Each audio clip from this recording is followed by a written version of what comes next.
Hey everyone, it's Annabelle and Bambi here. It is so nice to sit here and chat with you today. So we didn't have an April notes, but that's fine. I've been taking it slow, which is why I didn't make a lot of videos recently. I've been focusing a lot on ceramics as well as brainstorming my next shop launch.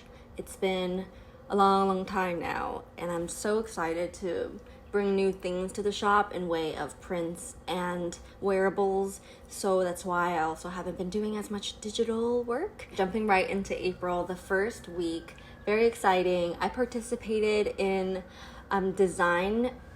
Why are you kicking me? I got to join Design Nation, hosted by Princeton University. You can read more about it because I'm not going to be able to actually sum it up concisely, I feel like, but it's essentially a university conference for creatives. I don't think you have to be a creative major, but in general, it's like all things design across many industries, and they ask a lot of executives to come speak, and other independent designers and artists, such as myself, will come and give a little slice of our insight. I try to do so many things at once. I'm juggling like an online shop, and I have to manage it all on my own. I am a mess. Like I have not really put it down on paper, but this event has allowed me to have to make it a little more tangible what it is I do. Like, for example, there are questions about how I sustain social media work, and then how to keep your passion from fizzling out when it comes to still making more fine art, even if you have the pressures of a deadline. And I just really try to speak from my heart because I didn't have that much time or any bandwidth to prepare. And I think they ended up filming the whole thing that you can actually watch right now. I'm completely unprepared. Hi, I'm Annabelle. I'm super excited and very nervous to be here because public speaking is like my worst nightmare, but I am very honored to have met Kathy and now all of you guys. It was interesting speaking in a room of 100-something people, and I'm proud of myself for doing it and had fun. I wore one of those microphones that go up your back, and I felt so fancy. I called my mom right after. I was like, hey, I did it, and I feel like I did my best, and that was a great experience. The next week, that was when spring was starting, and I got a huge shock of all of these wasps outside on my balcony. I only try to mention this because it was actually that traumatic. I talked about it in therapy, and I realized that I have a really core traumatic memory when I was 2.5 or 3 of being stung by a wasp on my face. And that is probably why I am really afraid of insects, especially stinging ones and flying ones. And mosquitoes are less scary because they're harder to see. But oh my, when I was 3, I was just gonna say I was 3 because I remember running around a lot in my uncle's backyard, and there was a hive behind one of the benches, or maybe underneath one, and the adults were chilling by the kitchen island, and the big sliding doors were shut. I saw them coming at me, especially one, and I just was swatting because I was a kid, and I ran up to the glass doors desperately asking to be let in for help. And it's just I feel this all plays in my mind of some dramatic movie scene where the adults, my parents, my uncle, looked at me and they're like, oh, hello, because I was and they're like, and then I got stung right here. With little bits of help, being around others who are not deathly afraid of wasps, I'm slowly gaining the tools to act calm, because I know you have to remain calm around Vespid workers. They're not trying to hurt you because they're also afraid. So I'm trying my best, and so far I've just been avoiding. So I kind of feel silly that I have such a nice patio. The weather is great.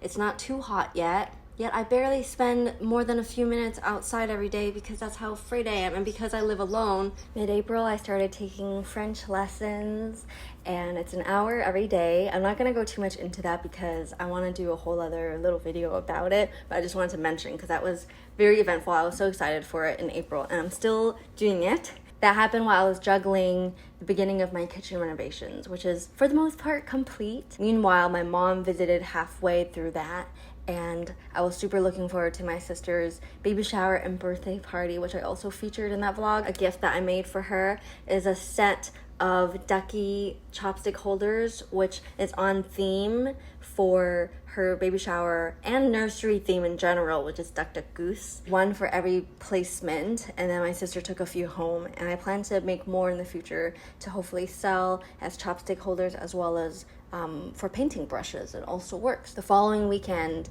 I went to Chicago, but before I jump into all of that, I want to take a moment to talk about today's sponsor, which is BetterHelp. Thank you so much for sponsoring April and May notes.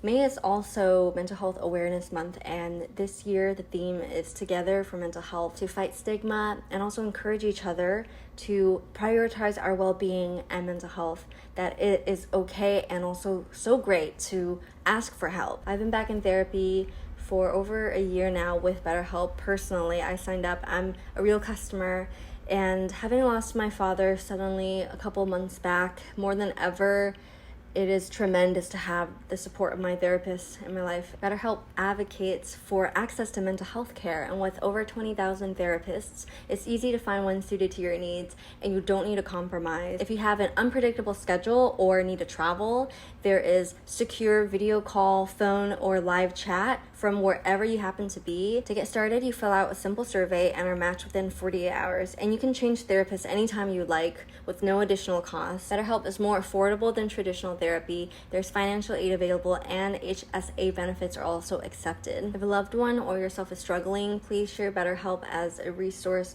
for support and guidance. And I have 10% off your first month in the description there for you, so you can use that or go to betterhelp.com/Annabelle to get started. So in Chicago, I decided not to make a vlog out of it. I brought my camera just in case, and I started off doing it. Have you seen Temple Grandin? Mm-hmm. Claire Danes. Oh, that's a good movie. It's good.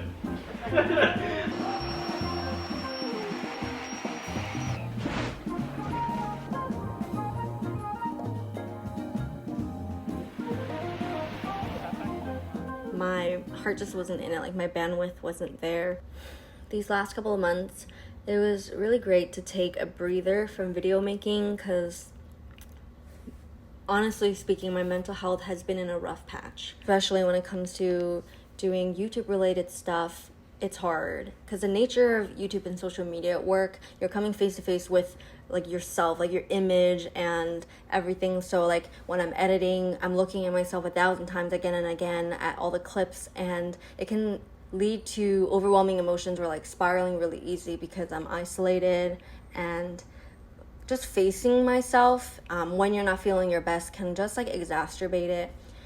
And I've come to a point where like I know myself well enough now to pick up on the symptoms of depression and anxiety. And although I'm still kind of working on like finding the source of it and understanding how I can like better help myself in those circumstances, like right now what has really helped me is 3 deep breaths, or more than 3 deep breaths, and also taking it easy, like honoring my body that these feelings are not a bad thing that I'm trying to like expel from me. It is signals telling me slow down, or take it easier, or please rest. And in Chicago, I had a couple of days where I got migraines that were so bad I was bedridden, and I just stayed on my air mattress the entire time. It was kind of nice to have the ability to just like drop everything and just rest.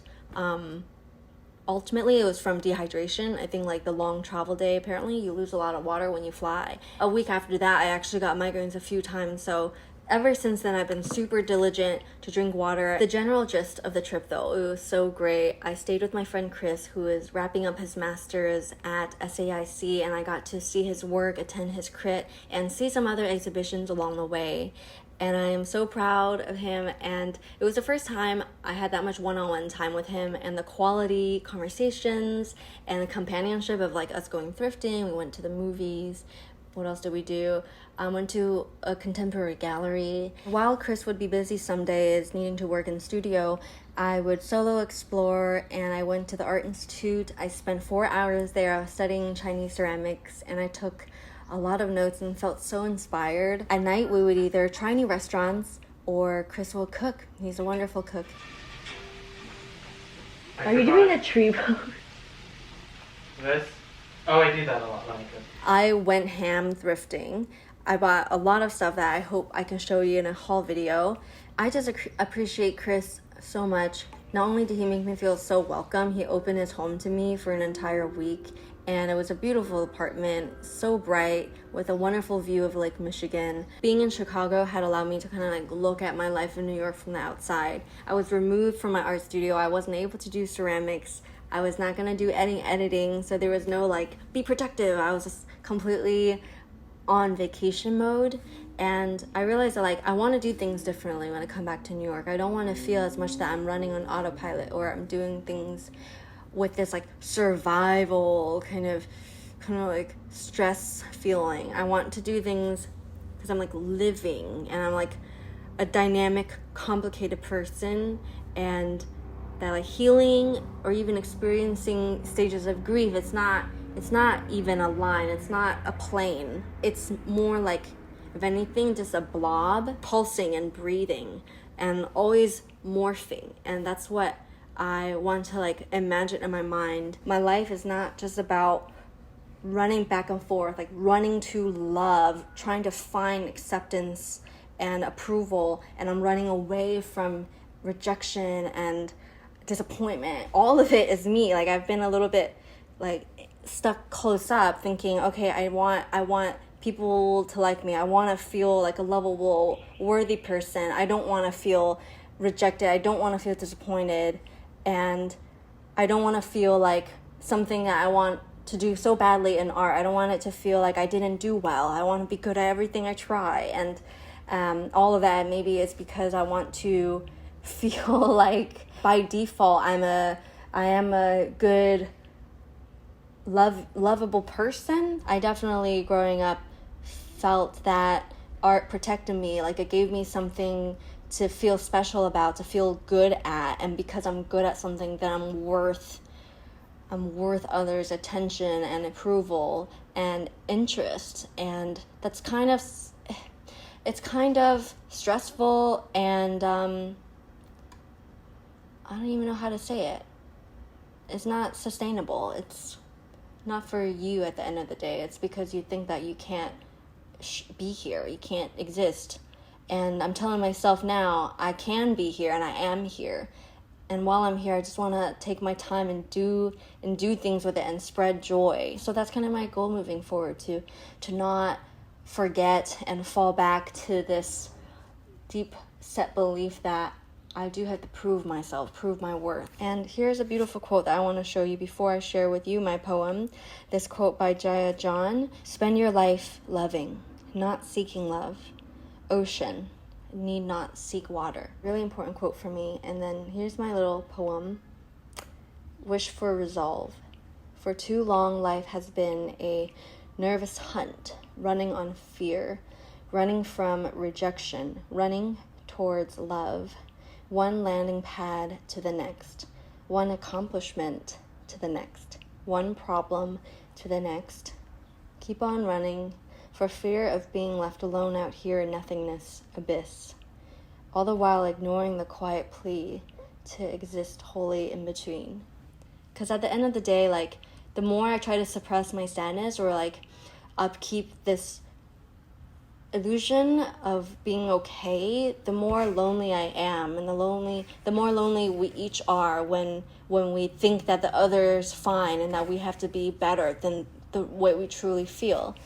And it really helped me to watch some videos and see others like being genuine about hurting and about loss, about being vulnerable. And it kind of like allowed me to open up to like the sadness, this deep sadness that I thought I was like handling. And one of them is when Nina on YouTube, She lost her dear dogs, and seeing her articulate her loss not only reminded me of the first time I lost my pet and made me feel so devastated. It also kind of like almost gave me that how do you even say this? That comfort of knowing that hurt is universal, that is part of life, that it's part of, it's a cost of having emotions, of loving someone, is also the pain of that loss. Just hunters seeking solid ground. Don't stop trying to find me here amidst the chaos.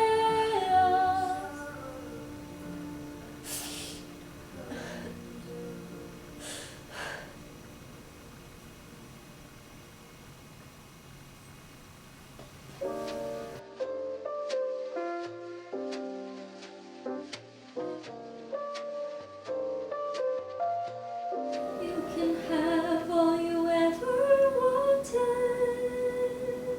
I know.